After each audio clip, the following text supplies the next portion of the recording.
coming up on the next episode of Zuzu All Grown Up. What does it mean to build a life through service? Our guest, Dave Gonzo Kelly, has spent over 70,000 hours giving back to others. Dave's story is full of wisdom, warmth, and inspiration.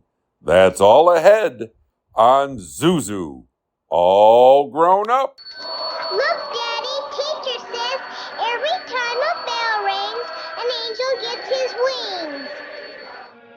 You're now listening to Zuzu All Grown Up.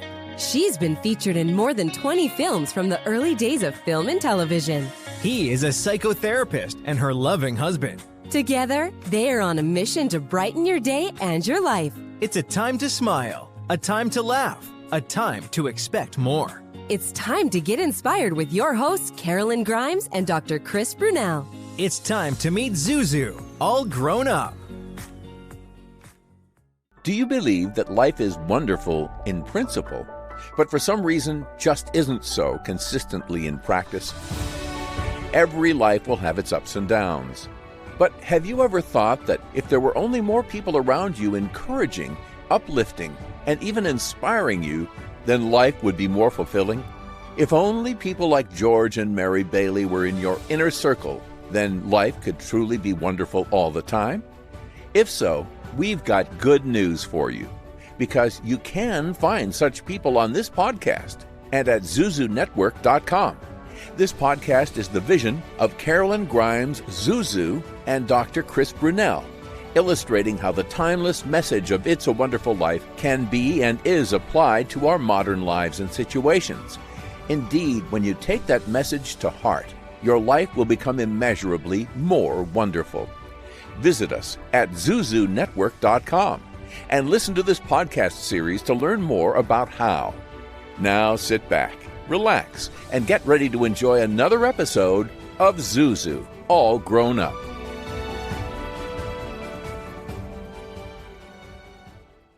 Get ready for miracles. Get ready for Zuzu, All Grown Up. Today's guest is living proof that one person really can make a difference. Dave Kelly has worn many hats: author, speaker, trainer, cancer survivor. But at the center of all of it is service. He's spent decades inspiring students and community leaders to lead through compassion and action. We're so glad to have him with us today. Dave, welcome. Karolyn, Dr. Chris, take it away. We have a special guest, and his name is Dave Kelly. Welcome, Dave, to our podcast today. Our topic is your incredible story. Motivational speaker, author, servant leader, international student leadership trainer, and individual who has clocked over 70,000 hours of community service. That says a lot about who you are. Service is something that's really important to me. I'm excited to be here with you and Chris, and it's something I've done since I was a kid. So let's begin by sharing your story, how you got the nickname Gonzo. That goes back to when I was in high school. There was an album by Ted Nugent called Double Live Gonzo. All my friends and I loved that album. We loved Ted Nugent. So it just kind of became that thing where in my school, our little group, everybody was, nowadays you say, hey man, hey dude, or whatever.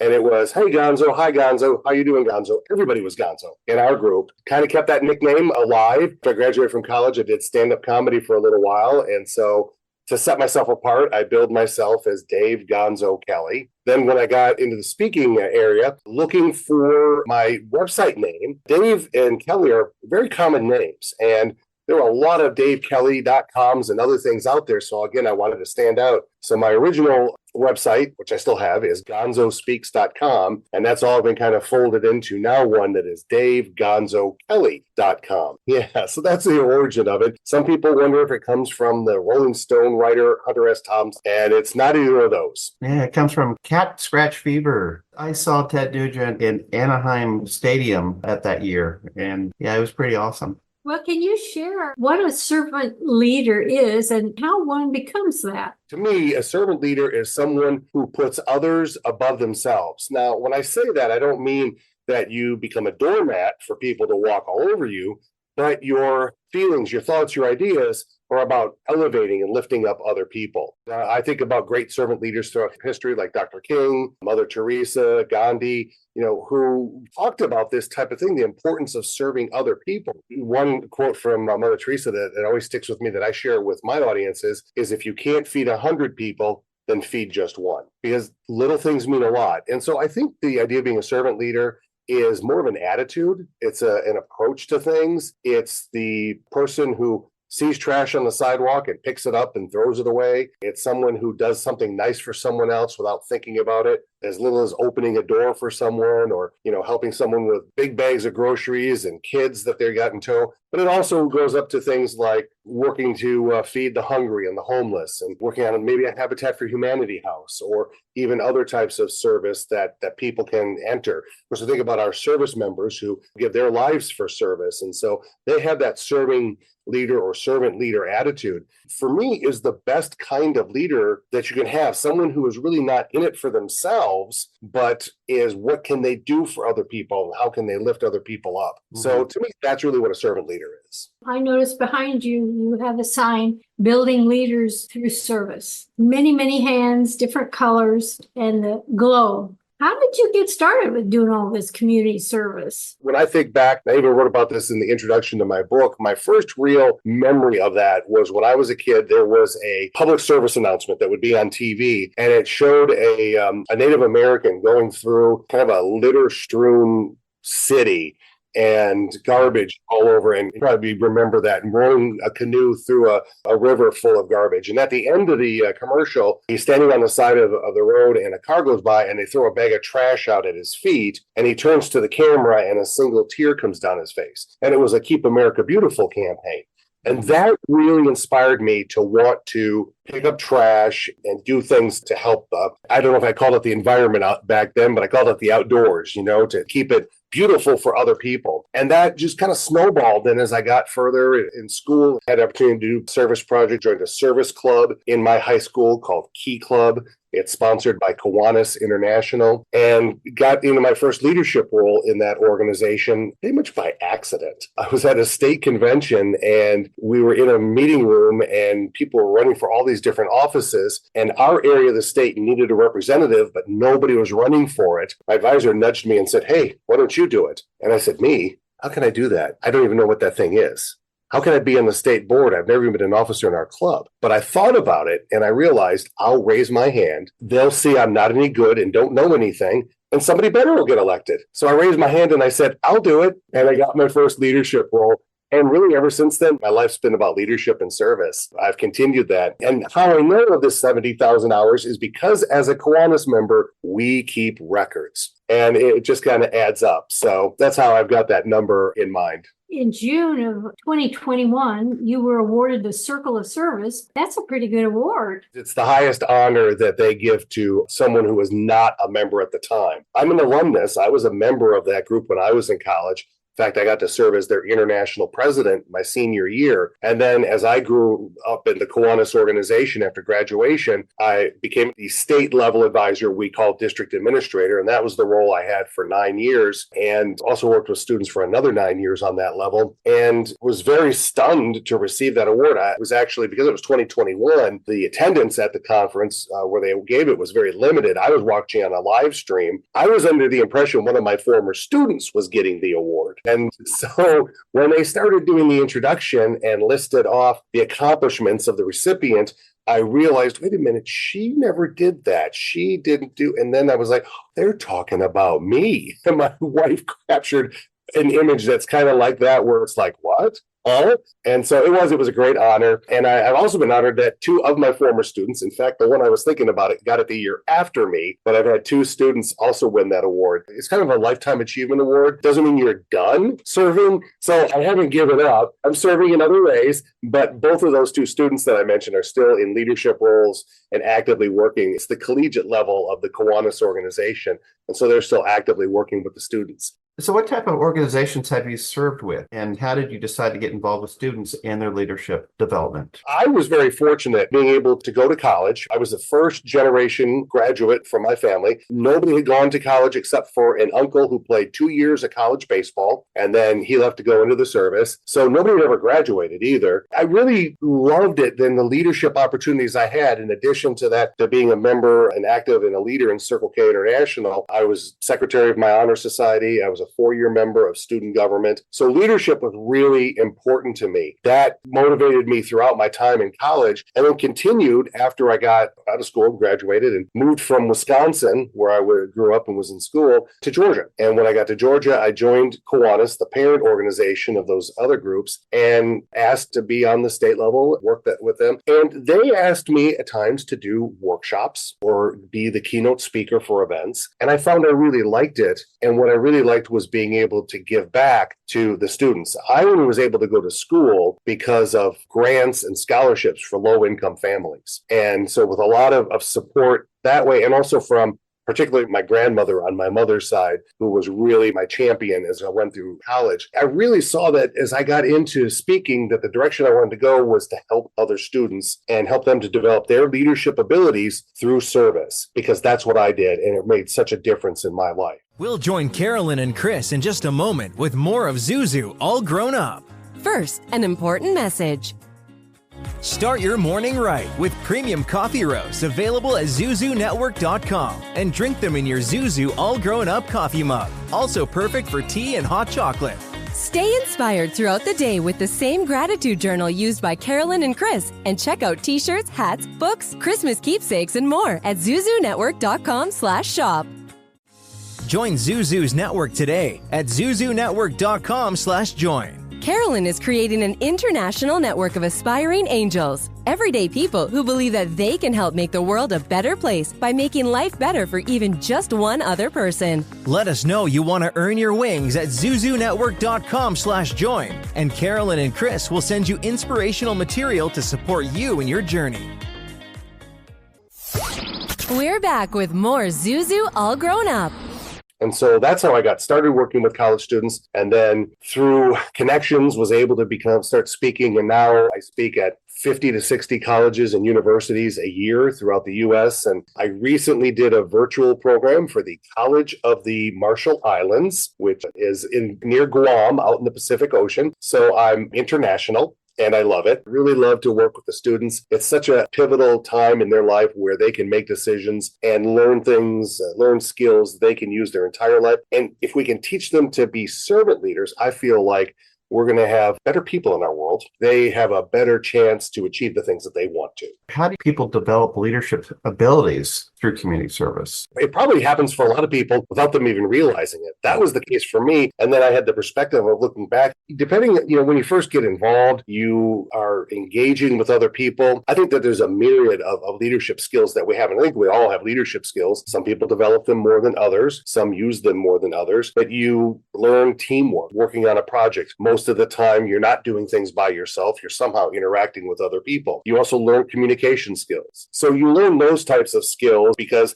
someone has to run the project. Someone has to organize the project. Someone has to get the materials. I found I'm also a very good delegator because I look at what people are good at and give them hopefully responsibilities that will meet their abilities, but also be something that they'll enjoy doing. And we also learn selflessness when we are doing service. For example, here in Atlanta, one time at a conference, we made peanut butter and jelly sandwiches to donate to a group that feeds the hungry and homeless. And they literally go out into the streets of Atlanta to take food. They know where many of the hungry and homeless are during the day. And we made about 300 peanut butter and jelly sandwiches. And my wife had to drop them off for me because I had some other responsibilities at the conference. And as she was talking to the executive director, she said, I so really appreciate you bringing this to us because we had nothing to give out for tomorrow. And now we do. And I made sure to let the students at the conference know they had an impact on people like that day, that they were going to have food. And if we hadn't done that project, they wouldn't.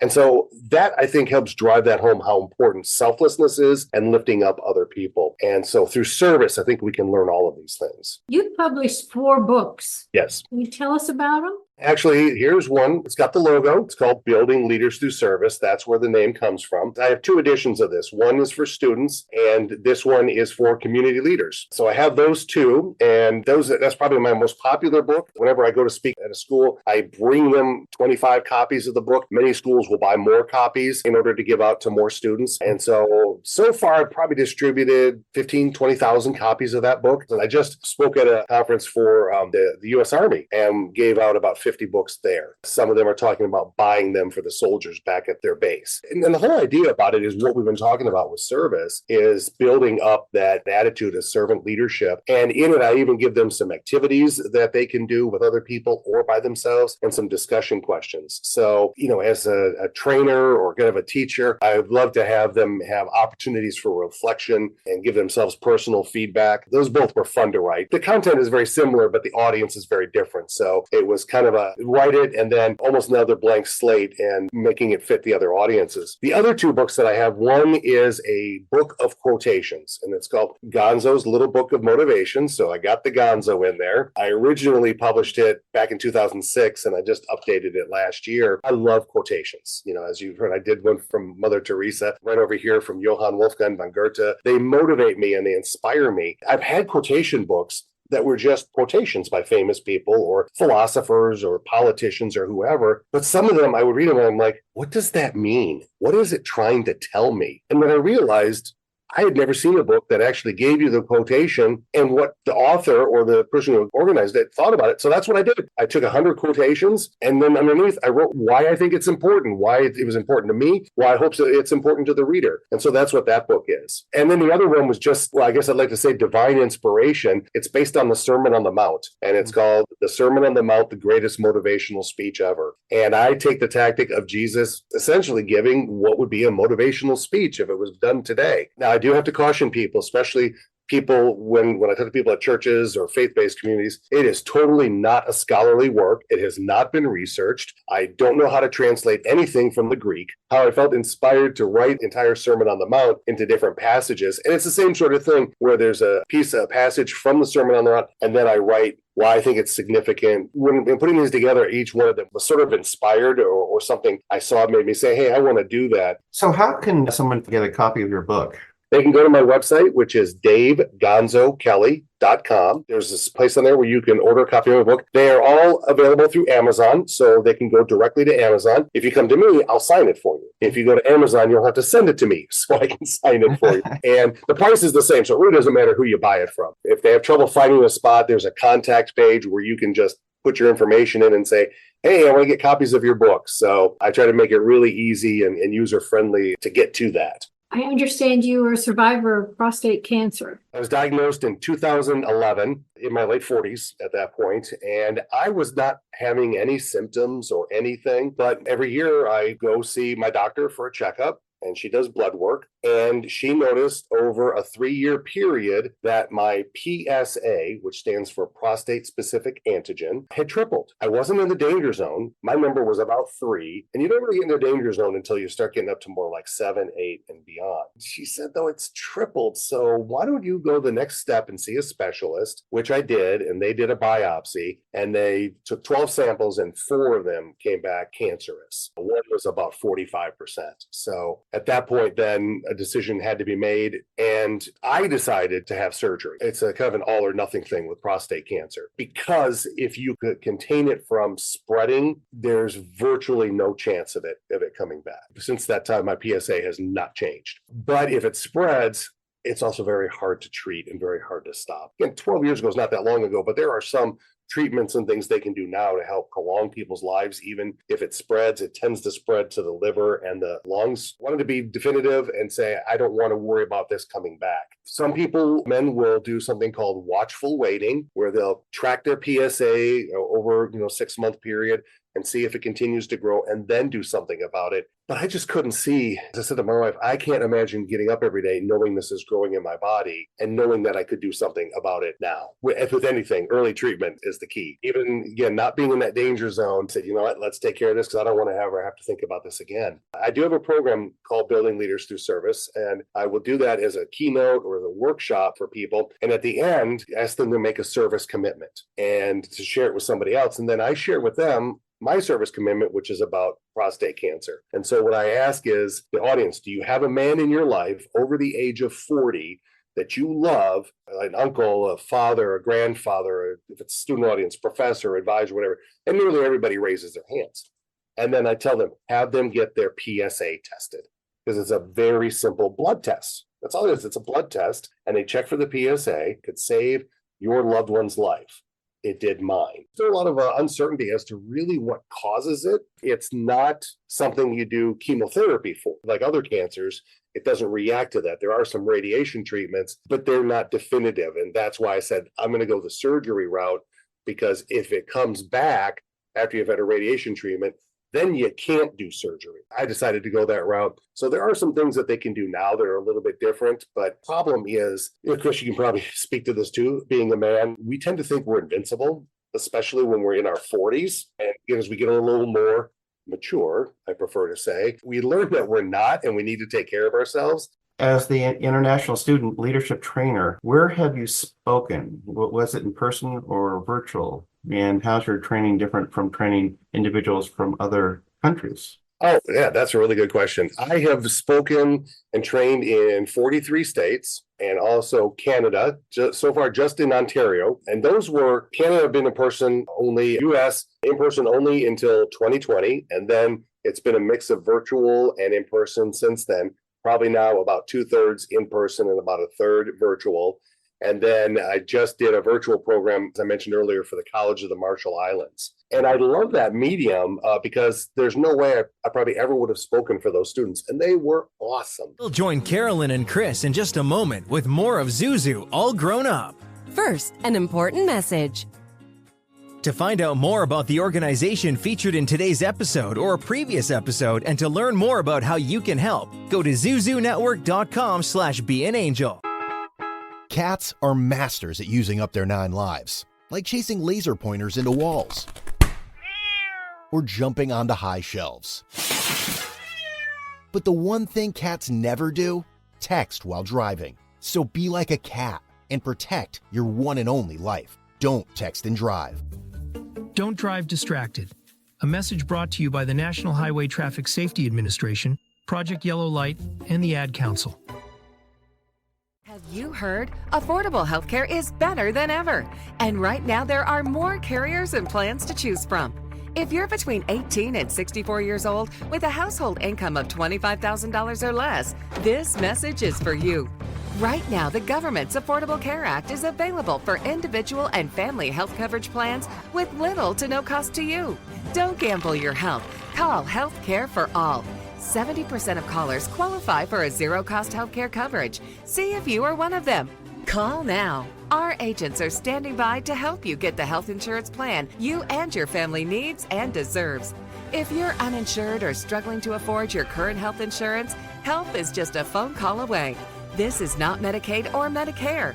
This is the marketplace with the largest selection of healthcare plans from the Affordable Care Act. To find a plan that's right for you, call 800-788-2406. That's 800-788-2406. A careless driver can change your life in an instant. Do you know what to do or who to call? If you've been injured in a motor vehicle accident and don't have an attorney, call Auto Accident Help Desk for a free consultation. We can answer all of your questions and estimate the potential value of your case. Call Auto Accident Help Desk and connect with an expert personal injury attorney. Call 800-348-7312. 800-348-7312. Don't worry how to handle your medical bills, lost wages, and pain. We will get you the money you deserve. They got me way more than the insurance company offered. The consultation is free, and you don't pay any legal fees unless we win or settle your case. Make the smart call if you've been injured in an auto accident. Call Auto Accident Help Desk for a free legal consultation. Call 800-348-7312. 800-348-7312. 800-348-7312. Auto Accident Help Desk. Zuzu's book club features recommendations from Zuzu herself on books she loves and thinks you will love also. All of the books that the club reads, fiction and nonfiction, are inspirational and uplifting. Folks, this is a life-enhancing club to be part of. You can sign up for free at zuzunetwork.com/book club. That's zuzunetwork.com/book club. Today's book club pick, Building Leaders Through Service. The Qualities of Visionary Leaders by Dave Kelly. Available in 2 editions, Community Leader Edition and Student Edition. This inspiring and practical guide helps readers of all ages grow their leadership skills through the power of service. You can order both editions at davegonzokelly.com. That's davegonzokelly.com. Or find them on Amazon. This is Zuzu, all grown up. Never have ever also worked with somebody who was on a different day than I was, I think, because they're so far ahead of us. I was doing it Friday afternoon at 5 p.m. on the East Coast of the U.S., and it was 10 a.m. Saturday morning for them. It was early in the day. They were excited, and so I really enjoyed that.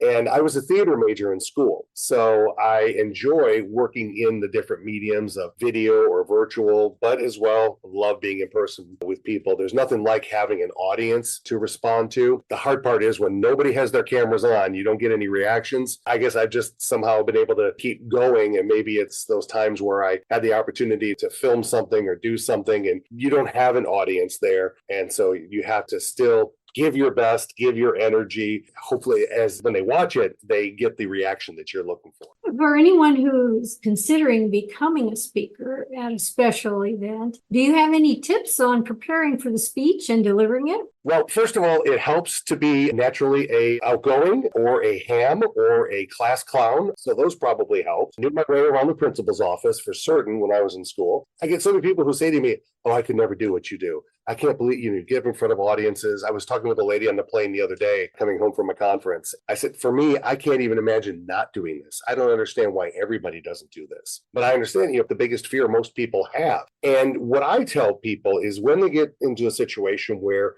they have to speak or where they need to speak to an audience, is nervousness comes from not for being afraid you're going to forget something, or not giving all the information that you want to, or sharing the way that you want to with the audience. And the reality is the audience doesn't know the difference. If you forget something, slide it in later. And if it doesn't fit anywhere else, they're not going to know that you missed it. You can't let that cause you to have a breakdown when you're doing a speech. It's very easy, I think, to be able to say, hey, I want to go back to what we were talking about earlier. Here's another point that I'd like to make. And again, you don't have to say, oh, I forgot to say this and I meant to say it. And I would say just have fun with it. I mean, unless they're just being forced to be there and they don't want to be there, they want to like it. And even if they're being forced to be there, they're hoping you're going to be good so that they can at least enjoy the time that they have to be there. What can I do to help the audience enjoy this, get something out of it, move to action, whatever it is you're trying to do with that speech? So that's a kind of a long way about speaking,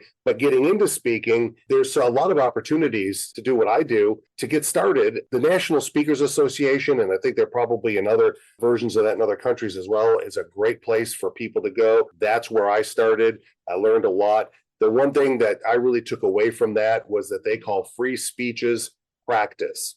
And so there's a lot of groups like Kiwanis, Lions, Rotary, other civic groups, nonprofit organizations, church groups that are looking for speakers. Usually they don't pay. You might get lunch out of them, but usually they don't pay, but it's great practice. And I did that as a Kiwanis member. I had the list of all the clubs in Georgia. And so back then I sent a letter to probably about 50 of them that were within an hour or two drive. And I probably spoke at 30 to 35 of them. And even though at that point I had still felt very good as a speaker, very comfortable, it really helped with my timing, with my posture, with my confidence, all that. So I would say for anybody, find a group or find a way to get in front of people to speak. And the last thing I would say on that is always put on the best show for the people who show up. I was at this Army conference and I was doing 3 days. I did a different topic each day, but I did the program 3 times so they could rotate around and get to as many things as possible. And one time I had a full house. Next time I had 5 people. And then I had 3 times as many. The audience was very much in flux, depending upon what else was going on at the time. You got to put on the best you can for the people who are in front of you. And I see too many people go, oh, well, I was hoping for a full audience, but I guess I'll talk to you guys. They're not going to be your friend. Have you ever been nervous in front of an audience before? And do you have any funny stories to share about that? I can't really think about ever being nervous because I love it. And I love going on stage. And I'm even trying to think back to that first leadership role that I had, and I had to go around and speak to different chapters that we had and the sponsoring organizations. And I just don't remember ever really being nervous. But the one thing that came in my head when you said that and asked that is there was a time where I was speaking at a school, college, university in Pennsylvania. I had sent them my title, my description, everything that I was going to be talking about. And then prior to the event, I put my PowerPoint together and my handout. I have a handout that they get. I'll say, write down 5 things that apply to you, or there might be some fill in the blank words from the PowerPoint, ways to keep them engaged with the material. And when I got on site, I realized that I had sent the wrong handout to the school. The PowerPoint and the handout matched, but it didn't match my description or my title. So I was supposed to be doing a program called Building Confidence as a Leader. And instead I did this one, Building Leaders Through Service. So what am I going to do? Well, I just kept saying the word confidence as much as I could. See, now here's another way that you build your confidence. It's through community service. And so I adapted. And so what I would say is don't panic if something like that happens to you. And I would say the same thing, even if you've got it memorized, you're perfectly set and all that, but you're having nerves, don't panic.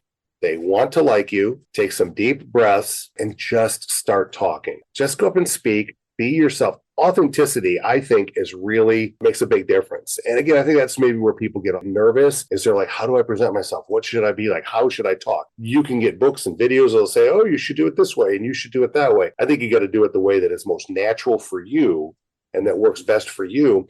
And people will relate to you that way. And also, as I've done here, share stories. Share stories from your life because no one else lived them and only you know them. And you could tell them. And I use a lot of stories in my presentations. And sometimes something will happen in a presentation and it reminds me of a time, and I'll tell a story I hadn't planned to tell, maybe one I've never told before. And then if it works well, then I keep it. You get that nervousness, just kind of true to yourself. Do what you need to do. Don't worry about, oh, I need to move around the stage. I need to do this. I need to speak loudly. Do what you need to do so that you're comfortable. And in so doing, the audience will be comfortable with you too. I understand you're an avid Green Bay Packers fan. I am. I grew up in Wisconsin and I've been a fan since I was a kid. And we have, my wife and I and both my daughters have shares of stock in the Green Bay Packers. They are the only publicly held sports team in North America. And they originally sold stock back in the 1950s because the team was going to go out of business. So they sold stock in the team. Now, you don't get anything for that. You don't get dividends. You don't even get season tickets. I'm number 29,876 on the season ticket waiting list. It's such a great environment. Green Bay is a very small town compared to the rest of professional sports.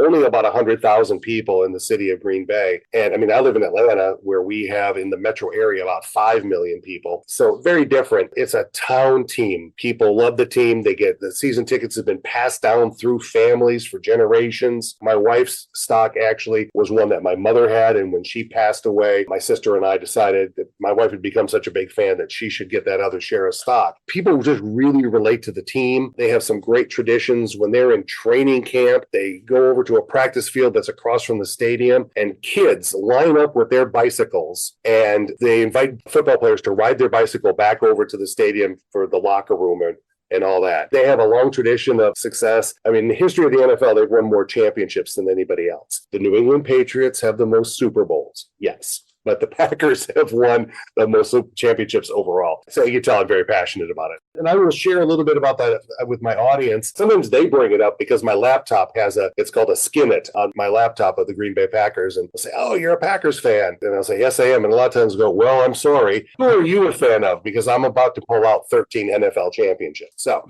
it's a great conversation starter. But, it's something that we can all relate to is if you're a sports fan, is we all love our teams. Well, if anyone is interested in learning more about you, your books or your leadership training program, how do they reach you? They can reach me at my website, davegonzokelly.com.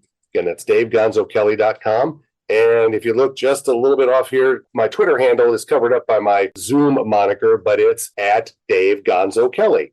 So you can find me on Twitter and Instagram at Dave Gonzo Kelly. Those are probably the easiest ways to find me. I'd be happy to talk with anybody. Of course, I would love to come speak to a group that you're affiliated with or associated with, but I'd love to get you a copy of my books or just talk with you about the Packers, about speaking. If you know someone who is experiencing prostate cancer or recovering from it, I'd love to talk to them too. Well, thank you very much. Thank you, Dave. Thank you, Karolyn and Chris. I look forward to seeing the episode and best of luck. I know this is a new project for you all, and so I'm hoping that this goes really well, and I really appreciate you all having me as a guest. Well, thank you. Thank you. Our thanks to Dave Kelly for joining us today. Whether he's training students, writing books, or speaking from the heart about his own challenges and victories, Dave's message is clear. Leadership begins with service. I'm Seth Kennedy, and you've been listening to Zuzu, All Grown Up. Do you know someone who is earning their wings? Someone practicing kindness and service to others? Perhaps an organization or initiative helping make the world we live in a kinder, sweeter place. Or maybe you've witnessed the miraculous, the divine, the magnificent in some way in your life, and you'd like to share it with others. Go to zuzunetwork.com/tellmystory and let us know more. You may end up being featured on an upcoming episode of Zuzu All Grown Up. That's zuzunetwork.com/tellmystory. Thank you for listening to another episode of Zuzu All Grown Up. We hope you've been inspired to live your most wonderful life now and to help those around you do the same. Remember, no matter what you're going through, no matter who you are, there are people who care about you, and your life makes a difference. It is a wonderful life. Check out ZuzuNetwork.com for more on today's and other episodes, including transcripts and merchandise you won't want to be without. New episodes are coming soon. For transcripts of today's broadcast, go to ZuzuNetwork.com/transcripts. Watch a video clip of today's episode at www.instagram.com/Zuzu All Grown Up. That's www.instagram.com/Zuzu All Grown Up. Then click on the Reels tab from the top of the center of the page. Don't forget to follow us on Instagram at www.instagram.com/Zuzu All Grown Up. That's www.instagram.com/Zuzu All Grown Up. Catch up on past episodes and discover currently premiering and upcoming episodes as well, and get helpful links and exclusive clips from our recordings. That's www.instagram.com/Zuzu All Grown Up. Zuzu All Grown Up with your hosts Karolyn Grimes and Dr. Chris Brunell. Announcer and guide Seth Kennedy. Executive producer Kevin R. Stillmock. Coordinating producer Holly Ann Way. Technical producer Stella Joelle. Managing producer Karina Filatova. A Wonderful Land production. In collaboration with Radio Wonderful.